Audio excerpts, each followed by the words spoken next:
if A is equal to set 1 comma 2 comma 4 and B is equal to set 2 comma 4 comma 5 and set C is equal to 2 comma 5, then write A minus C cross B minus C. So let's find first A minus C, that is a set 1 comma 2 comma 4 minus 2 comma 5. Since we know the definition of the difference of two sets A minus B, x such that x belongs to A and x does not belongs to B, means we need to consider the elements which are there in A only, so which are not containing in the set B. So here in A minus C we need to consider the elements which are there in only A, which are not there in C. So first let us identify what are the common elements in both. Only 2 is the common element.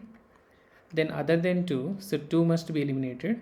So other than 2 we can take out the elements as 1 and 4. So 1 comma 4 can be taken as A minus C, and similarly B minus C can be written as 2 comma 4 comma 5 minus, and C is nothing but 2 comma 5.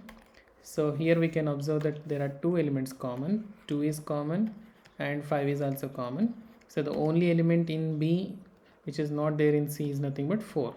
So we can write a set with only 4 elements. Then A minus C cross B minus C is equal to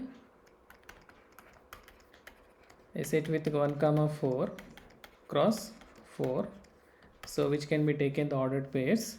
Since A cross B is equal to, so we'll consider the ordered pairs A comma B such that the first element belongs to the first set and second element must belongs to the second set.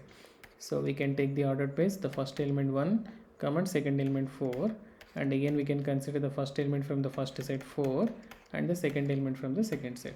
So only these are the two ordered pairs which are possible in A minus C cross B minus C. Okay, thank you.